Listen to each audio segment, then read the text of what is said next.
Hey everyone, and welcome to Quick Review. Today I'm looking at Dark Devotion, another Kickstarted game. It's pretty much a pixel art action adventure game that could be compared to Dead Cells and Dark Souls. The game starts out relatively slow, and some of the weapons, movements, and abilities in the game feel a little bit clunky. However, as you play a bit, get used to the controls and the timing, it really stops feeling like that. I can honestly say that Dark Devotion has quickly become one of my favorite action games. Once you figure it out, the combat actually becomes enjoyable, and you know that dying is 100% your fault. So, that's where we'll start. Combat. In Dark Devotion, you run through a large dungeon map, finding items, killing enemies, and generally just doing your best to stay alive as long as you can. As you find items, you also learn to craft them, at least some of them. So when you inevitably die, you respawn in a hub area, you go to the blacksmith, and you pick up a new loadout for the next entry into the dungeon. If there's one thing I can complain about, it's that you're given zero direction. I actually made it through 2 runs before realizing I had the ability to start a run with a sword and a shield. I made it through 30 runs before I realized that you can upgrade your character.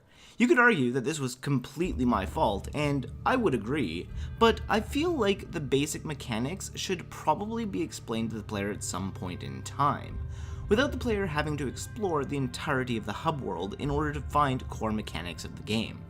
If the player wants to explore the hub and do side quests, or explore the lore that's present, that's cool. There's an entire library full of lore, but core mechanics shouldn't be left for a player to discover.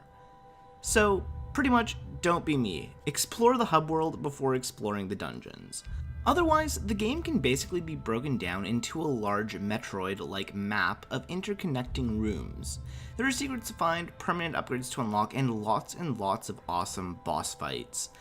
The boss fights in this game are actually really solid.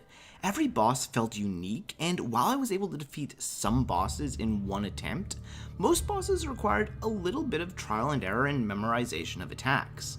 Dark Devotion is actually really fair when it comes to boss fights as well. Before entering a boss room, there is typically always a teleportation stone nearby. Activating these stones gives you the ability to restart your next run at that stone. You can only activate one stone at a time though, so you may need to re-enter dungeons from the start if you want to take a different route or explore a different area. That's another cool thing, the game isn't entirely linear. If you get stuck on a boss, you can re-enter the dungeon, take a different route, and wind up somewhere completely different. Re-entering the dungeon also gives you the ability to pick up more items before fighting the boss, potentially making the fights easier if you maintained your health pool and aren't riddled with disease. And that leads us to the last major mechanic, disease. As you progress, you'll realize that your character starts to pick up diseases. What's really interesting is that all of the diseases you can acquire are related to things that you've done. If you go through multiple rooms with broken armor, you'll start to lose stamina as the broken armor damages your body. If you roll too many times in a row, your character might become winded, reducing your overall stamina regeneration. I could go on and on, but as you play the game, you'll realize that these mechanics are there to punish a player for being careless, or trying to cheese various mechanics of the game.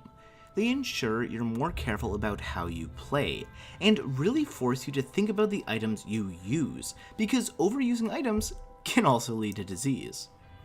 Overall, I think Dark Devotion is amazing.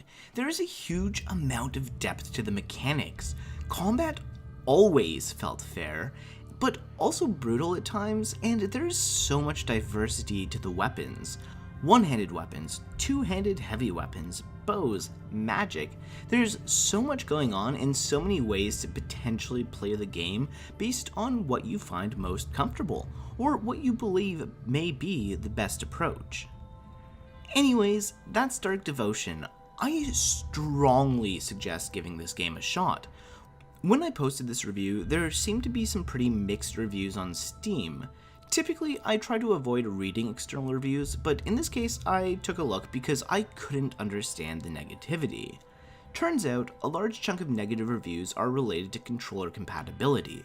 At this point, the developers have already released patches for controller compatibility, and I'm sure that will only continue in the case that everything hasn't been fleshed out. Trust me, this game is awesome, and I'll probably be playing it well into the future. It's one of those games that just continues to be enjoyable. And don't forget, this is just my opinion.